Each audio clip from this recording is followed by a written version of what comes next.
Você viu que a Tainá escolheu o azul, né, doutor? Sim. Em ritmo... Ela escolheu bem. Ela escolheu bem. Em ritmo de Novembro Azul. Tudo bem, doutor Mariano? Seja bem-vindo, tá? Bom... Doutor Horácio. Doutor Horácio, tô doida aqui. O doutor Horácio, a gente estava conversando... Doutor Mariano tá ali, tá, gente? Por isso que eu tô confundindo. Mostra ali o doutor Mariano. Mostra ali o doutor Mariano, senão o povo vai achar que eu tô doida aqui, ó. Ali, pronto. Já eu vou conversar com o doutor Mariano. Doutor Horácio, Novembro Azul, a gente se preocupa com... A gente, principalmente os homens, e as mulheres se preocupam também em cuidar dos seus maridos, seus irmãos, pais, com o exame de próstata, que é um grande tabu.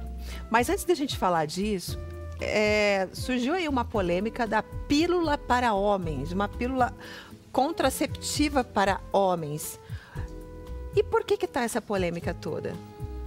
Veja bem, Lu, é uma pesquisa agora recente, publicada neste ano, né? Coordenado pelo Dr. Festin, da Organização Mundial da Saúde, que apresentou os melhores resultados no uso de um método contraceptivo reversível para homens, né? Então, por isso que existe essa polêmica.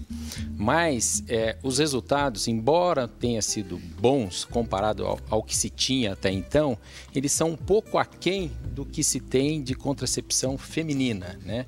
Por exemplo, os comprimidos, né? Ou as pílulas, ou as próprias injeções femininas. O doutor está querendo dizer que não funciona tanto quanto uma pílula feminina. Enquanto esses métodos femininos já têm a sua eficácia comprovada e tem uma eficácia acima de 99%, essa anticoncepção reversível masculina, que consiste numa injeção, não é uma pílula, mas sim uma injeção, ela não apresentou resultados semelhantes, ou seja, a eficácia é em torno de 96%. Isso é muito ruim quando a gente fala em contracepção.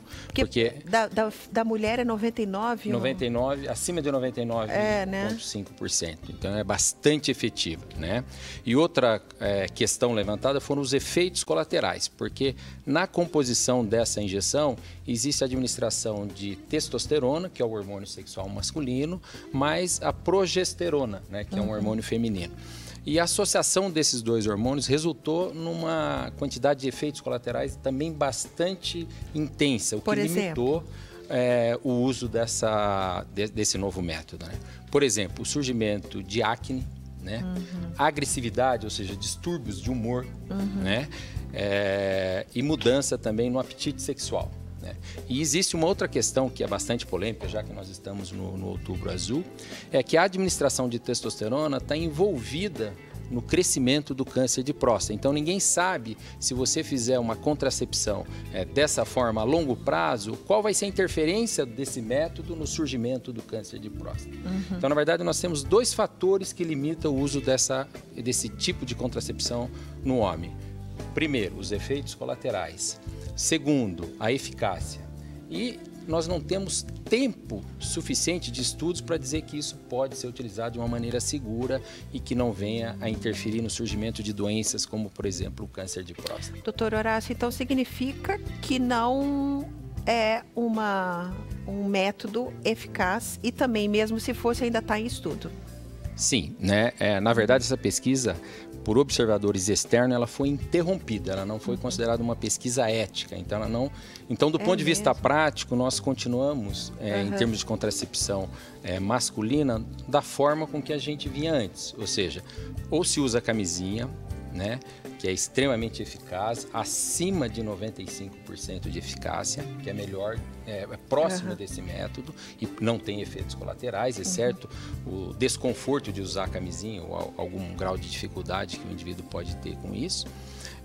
O coito interrompido ou o método que é irreversível, que é a vasectomia. Na verdade, são esses três métodos que são utilizados para masculino para impedir a concepção. Entendi.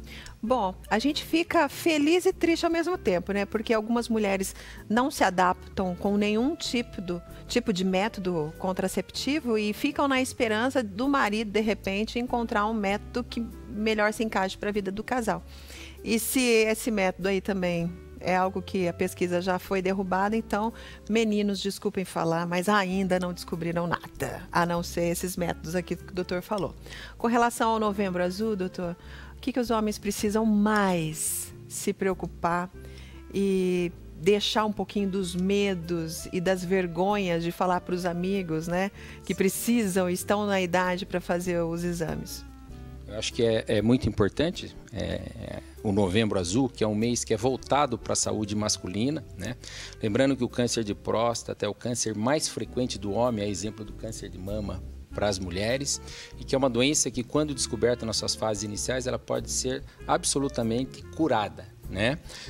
E para isso, a recomendação é que para todos os homens acima dos 50 anos de idade, procure um serviço médico, onde ele vai ser submetido a um exame de toque retal. Esse exame, que existe um tabu enorme em relação a ele, um exame extremamente rápido, não é diferente do exame ginecológico feminino, é um exame que é indolor.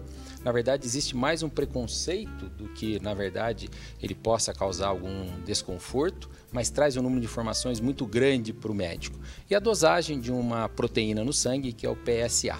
Né? E para aqueles indivíduos que têm um histórico familiar de câncer de próstata ou até de câncer de mama na família, que o câncer de próstata e o câncer de mama são tumores que a gente pode dizer são tumores hormônio dependentes, são irmãos, né? Ou seja, se apresentam em grupos que têm uma genética semelhante. Esses indivíduos devem começar a fazer seu exame já aos 45 anos de idade, né?